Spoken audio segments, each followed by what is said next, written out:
Dans le monde de Wisteria existe plusieurs éléments connus de tous, cependant un dernier élément inconnu de la plupart des mages existe, celui-ci ayant été créé par la reine des mages pour affronter la menace venue d'au-delà du faux ciel, se nomme Whis et est actuellement entre les mains de Will Selford. Aujourd'hui je vais vous parler de chaque évolution de Will et de Whis au cours des plus de 60 chapitres du manga.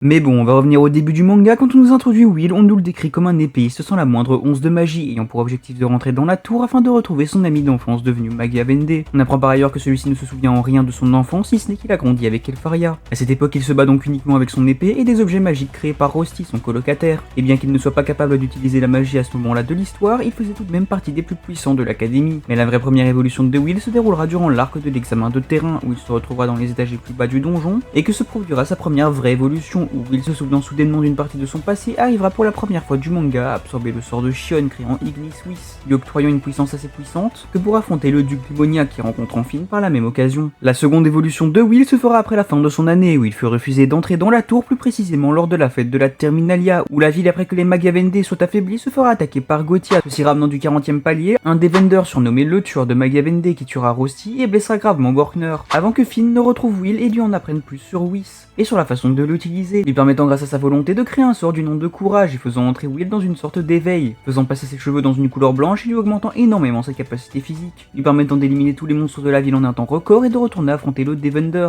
obtenant une telle force que même sa lame ne pouvait pas soutenir son pouvoir. Il recevra donc une lame de glace spéciale lui permettant de combiner son sort courage avec Albi Swiss et d'utiliser les sorts d'Elfaria ainsi que de surpasser la tueuse de mages grâce au 5e élément, que la reine des sorcières Mercedes et Finn cherchaient à créer depuis plus de 500 ans. Par la suite, pour avoir réussi à créer un sort, Will aura le droit d'entrer dans la tour où il suivra un entraînement avec Ceridwen afin d'apprendre à maîtriser son pouvoir, lui révélant que son corps stocke la magie et qu'il doit apprendre à incanter. Pour cela, il va revivre une scène de son enfance dans laquelle il protégera Elfie d'un monstre immunisé à la magie, ayant fui la guerre, réveillant ainsi pour la première fois Whis et se faisant au passage sa cicatrice sur le dos. Cependant, le choc de ce pouvoir étant trop grand pour lui à l'époque, ses souvenirs se sont effacés et avec l'entraînement de Ceridwen qui va faire revivre ce souvenir, il se souviendra à nouveau de la façon d'utiliser Whis sans mage à partir de sa propre magie. Bien que ce soit moins fort que depuis le sort d'un mage, avec ça il parviendra à réussir l'épreuve de la floraison et son entraînement lui permettra aussi d'absorber partiellement un Dialga Saga de Zeo qui pourrait tuer un hommage sans problème. Magavende dont il rejoindra la faction après son combat contre Elfaria. Une fois dans la faction de la foudre, il passera le plus clair de son temps à s'entraîner physiquement avec les autres membres de la faction afin de pouvoir supporter bien plus facilement Whis, tout en s'entraînant à l'utiliser sur le côté en affrontant Zeo. C'est lors de son affrontement face à Shade, une membre de Gotia ayant le pouvoir de manipuler les esprits, que l'on en apprendra plus encore une fois sur Whis, car après qu'elle sera entrée dans son esprit, elle fera la rencontre d'une femme ressemblant étrangement à la reine des mages, Mercedes, qui la poussera à sortir de son esprit et qui permettra à Will d'entrer dans une forme de transe, où il sera capable d'utiliser la magie noire, bien que actuellement on n'ait pas vraiment beaucoup plus d'informations sur cet état qui a poussé Will à bout à tel point qu'il s'est évanoui après l'avoir utilisé. La prochaine évolution de Will se fera lorsque celui-ci se battra face à Zeo afin d'obtenir des informations sur Gotia, où cette fois-ci il plongera une nouvelle fois dans ses souvenirs et éveillera le Prime Pathos, une forme de Whis qui lui permet de changer l'attribut magique qu'il utilise avec Whis avec une vitesse incroyable et sans limite de changement, comme lorsqu'il a changé du type glace au type électrique durant son combat contre Zeo, et de matérialiser des sorts de cet attribut comme le Hearthways de Elfaria et Julius, qui lui a permis de devenir assez fort que pour blesser Zeo lors de leur affrontement. Il nous amène à l'attaque de Gotia où il participera activement à repousser l'ennemi, se battant notamment une nouvelle fois contre Shade, mais ce qui est vraiment important se passe après que Charles ait commencé à rentrer dans la tour pour chercher Baal. Will et Lyanna seront chargés de le poursuivre et une fois en haut, ils feront la connaissance de Baal, l'un des autres célestes ayant été capturé par la tour, et affronteront Charles qui au contact de ce qui semble être le sang de celui-ci fut transformé en monstre. Durant son combat, Will fera encore une fois évoluer sa maîtrise de Whis de Prime Pathos en combinant le Hearthways de Elfaria qu'il pouvait désormais utiliser pour invoquer 5 clones contre 2 auparavant, chacun pouvant utiliser Whis avec une version de Prime Pathos différente correspondant aux magies des 4 membres du groupe de Will et de Edward pour la magie de ténèbres. Avec ce pouvoir combiné avec celui de Lyanna, ils vaincront Charles et une fois le combat terminé, Will aura une conversation avec Finn vis-à-vis de Whis, lui apprenant qu'il s'agit du 5e élément issu de l'union de l'épée et de la baguette, qui est un plan dont l'origine vient de la reine des mages Mercedes, afin de pouvoir affronter les autres célestes, comme Baal, et qui est la seule arme capable de les blesser et de tuer les autres célestes, et que la lignée avait été perdue il y a 10 ans, et que par un coup de chance, Finn est tombé sur lui dans le 11e palier du donjon. Bon voilà ce qui conclut cette vidéo, j'espère que vous l'avez apprécié, moi en tout cas j'ai adoré la faire comme d'habitude, j'ai essayé de parler un peu moins vite que dans la dernière vidéo, je sais pas si ça se voit. Il n'y a pas eu de vidéo pendant 3 semaines, et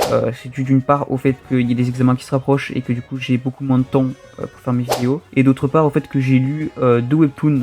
un peu longs, mais qui était incroyable, et du coup j'ai pris beaucoup de temps à lire. Voilà, j'ai lu Démonique Empereur et Omniscient Reader, qui font respectivement 850 chapitres et 311 chapitres, et voilà, donc lisez ces 2 œuvres, elles sont incroyables, et j'espère que vous avez apprécié la vidéo.